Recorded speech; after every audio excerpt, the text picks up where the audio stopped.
Assalamualaikum warahmatullahi wabarakatuh. Kami dari kelompok 10 yang beranggotakan Aini Mufidah, Alfiani Nadiroh, dan Muhammad Heri Setiawan. Kelompok kami akan membahas tentang peran dan fungsi kepala sekolah sebagai supervisor. Poin-poin yang akan dibahas yaitu: pertama, pengertian kepala sekolah sebagai supervisi.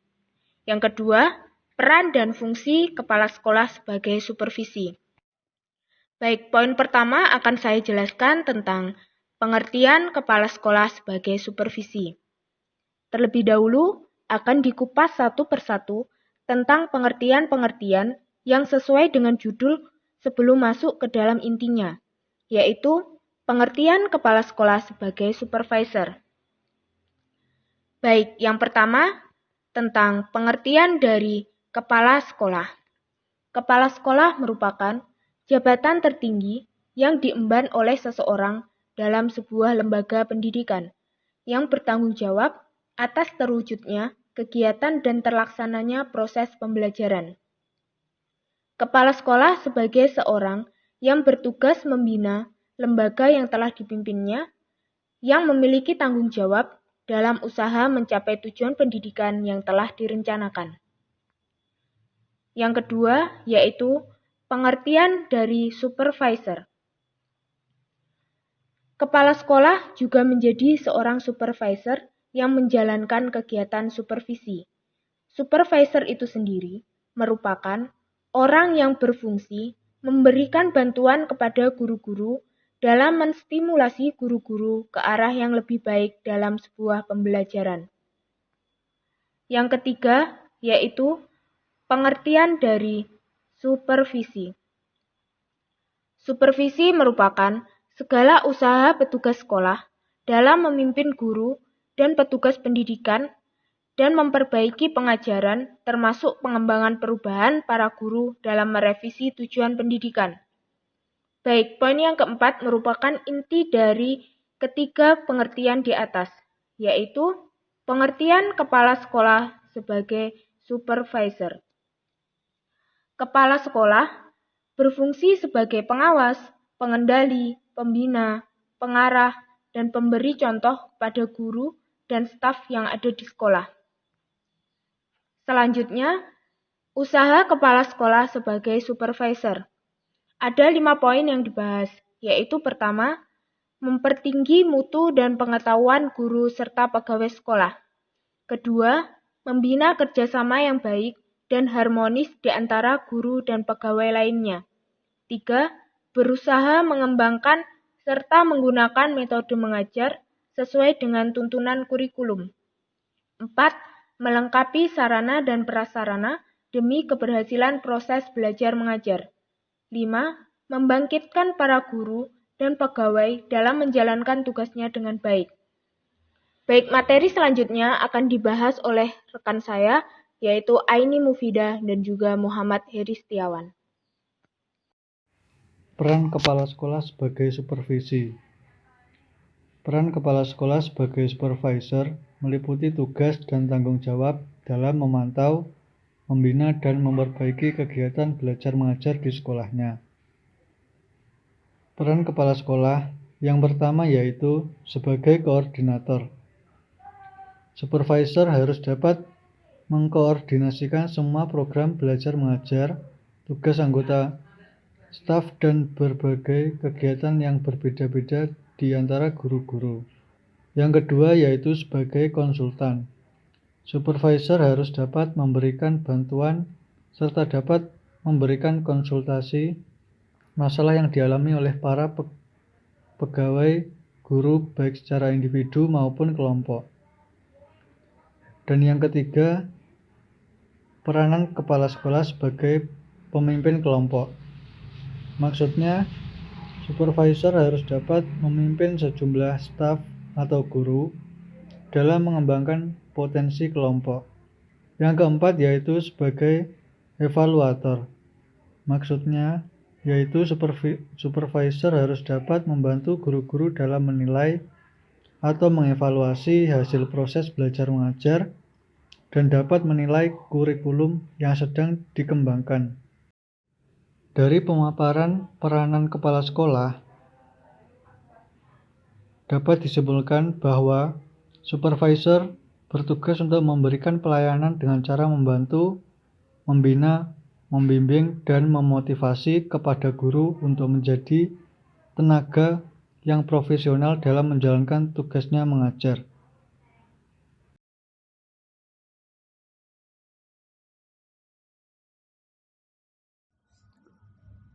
Materi selanjutnya adalah mengenai fungsi kepala sekolah sebagai supervisi.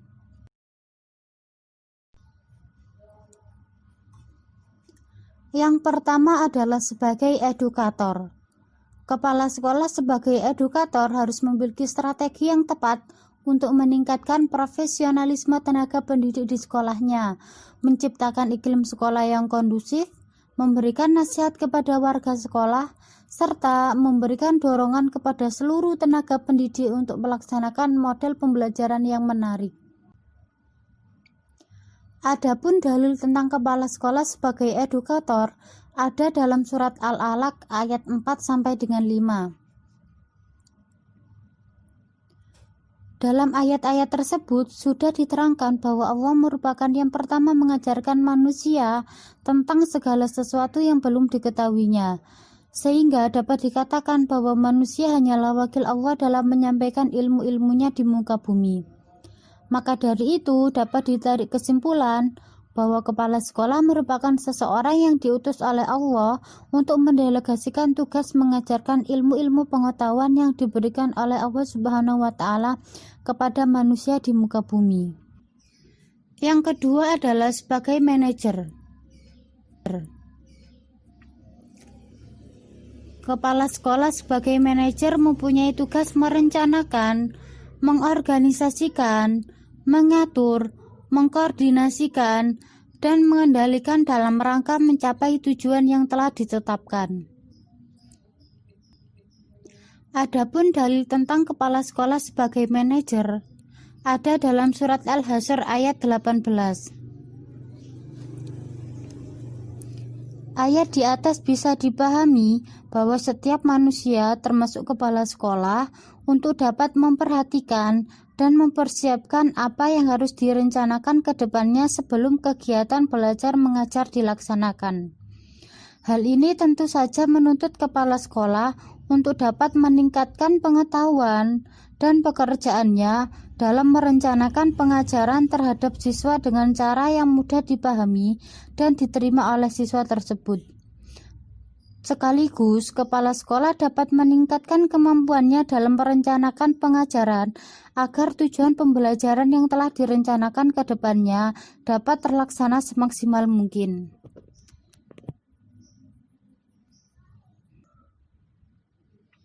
Yang ketiga adalah sebagai administrator. Kepala sekolah sebagai administrator sangat diperlukan karena kegiatan di sekolah tidak terlepas dari pengelolaan administrasi yang bersifat pencatatan dan pendokumentasian seluruh program sekolah. Dalam menjalankan fungsinya sebagai administrator, kepala sekolah harus mampu menguasai tugas-tugasnya dan menjalankan tugas-tugasnya dengan baik. Yang keempat adalah sebagai supervisor. Kepala sekolah sebagai supervisor berfungsi untuk membimbing, membantu, dan mengarahkan tenaga pendidik dan tenaga kependidikan untuk menghargai dan melaksanakan prosedur-prosedur pendidikan. Kepala sekolah juga harus mampu melakukan berbagai pengawasan dan pengendalian untuk meningkatkan kinerja tenaga pendidik dan tenaga kependidikan.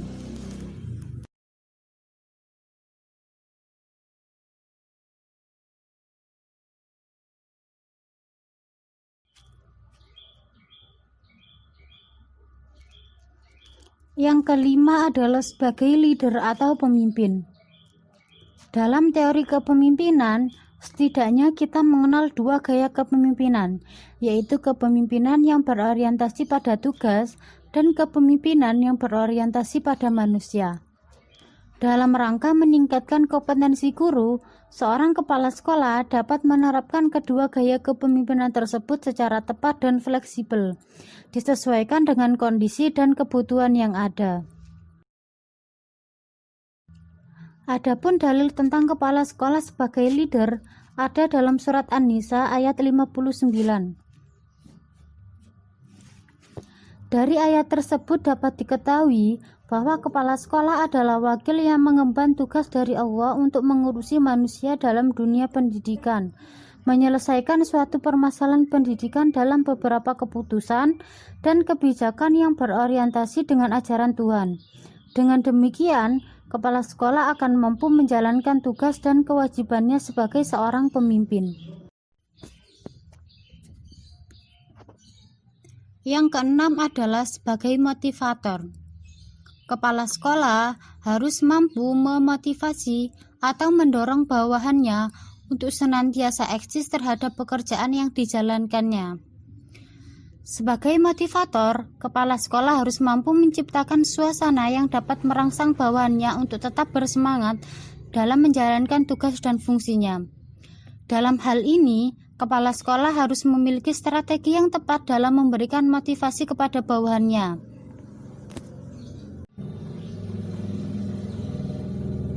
Yang terakhir adalah sebagai inovator. Kepala sekolah harus mampu menjalankan perannya mencari dan menemukan gagasan baru dalam upaya meningkatkan disiplin guru dengan menggunakan model inovasi bottom-up model, yaitu dalam melakukan inovasi bersumber dari kepala sekolah sendiri dengan melakukan perubahan dalam administrasi kelas, tata tertib sekolah, pembangunan fisik sekolah, dan kegiatan ekstrakurikuler, serta kemampuan kepala sekolah dalam menyatukan pandangan Dewan Guru untuk menerima suatu perubahan sebagai suatu kewajiban, bukan suatu paksaan.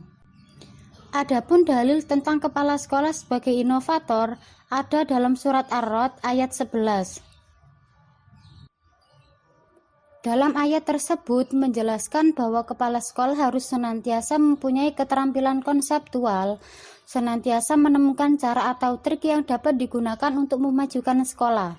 Dengan demikian, kepala sekolah dapat merencanakan, merumuskan ide-ide cemerlang, sehingga sekolah dalam perkembangannya senantiasa menemukan inovasi-inovasi baru yang tidak saja bermanfaat bagi perkembangan sekolahnya, tetapi dapat ditiru oleh sekolah-sekolah yang lainnya.